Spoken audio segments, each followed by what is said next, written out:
Periyar Maniammai Institute of Science and Technology, Tanjavur. CSE with specialization in AI and ML, data science, cybersecurity and more. Karnataka மாநிலத்தில் ஹானூர் அருகே Anthonysamy, John rose Peter, Kumar ஆகிய 3 தமிழர்கள் அந்த மாநில வனத்துறையால் கடந்த 15ஆம் தேதி அதிகாலையில் படுகொலை செய்யப்பட்டிருக்காங்க, சுட்டு கொல்லப்பட்டிருக்காங்க. ஏற்கனவே இந்த அவையினுடைய கவனத்திற்கு இதை எடுத்து வந்திருக்கிறோம்.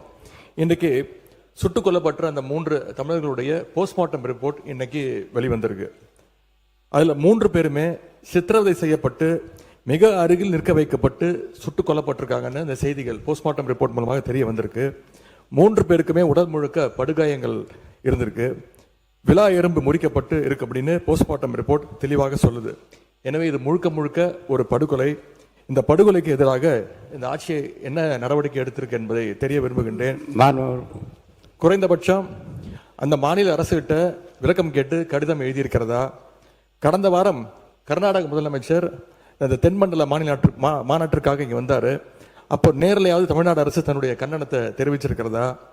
கர்நாடகா மாநில காவல்துறைக்கு பதிலாக ஒரு மேல்மட்ட நீதி விசாரணை செய்ய தமிழ்நாடு வலியுறுத்தணும்னு நான் ஏற்கனவே இந்த அவையில் குறிப்பிட்டிருக்கிறேன். அது சம்பந்தமாக இந்த மாநில முதலமைச்சரோடு ஏதாவது அழுத்தம் கொடுக்கப்பட்டதா?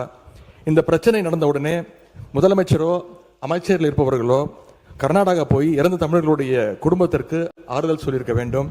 இந்த மாதிரியான உறுப்பினர் மென்ஷன் பண்றேன்னு கேட்டீங்க, நீங்க விரிவாக தான் அதுக்கு நான் வந்து கவன ஈர்ப்பு தீர்மானமே எடுத்திருக்கலாம். இது 3 அமைச்சர் ஏற்கனவே விரிவா பதில், சட்டத்துறை அமைச்சர் எனக்கு விரிவா பதில் சொல்லிட்டாங்க, வனத்துறை அமைச்சர் அதை பற்றி பதில் சொல்லிட்டாரு. இப்போ நீங்க மென்ஷன் பண்ணிட்டீங்க, அதாவது பிரேத விசாரணையில் நடந்திருப்பதற்கும் ஏற்கனவே வெளியிடப்பட்ட அறிக்கைக்கும் கர்நாடகா சொன்னதற்கும் சம்பந்தம் இல்லை சொல்லிட்டீங்க. அதுதான் மென்ஷன் பண்ணிட்டீங்க. அது குறித்து அமைச்சர்கள் பதில் உரையை தயார் செய்த பிறகு விரிவாக எடுத்து பேசலாம். அது வாய்ப்பு தரேன், விரிவாக அதை பற்றி பேசலாம். இல்லை அது சொல்லியாச்சு. அதுதான் பிரேத பரிசோதனை முடிந்த பிறகு அந்த ரிசல்ட்டை பற்றி சொல்லிட்டீங்க. அதுக்கு வந்து உரிய பதிலை மாண்புமிகு சட்டத்துறை அமைச்சர் பெற்று நம்மளுக்கு பதில் அளிப்பார்.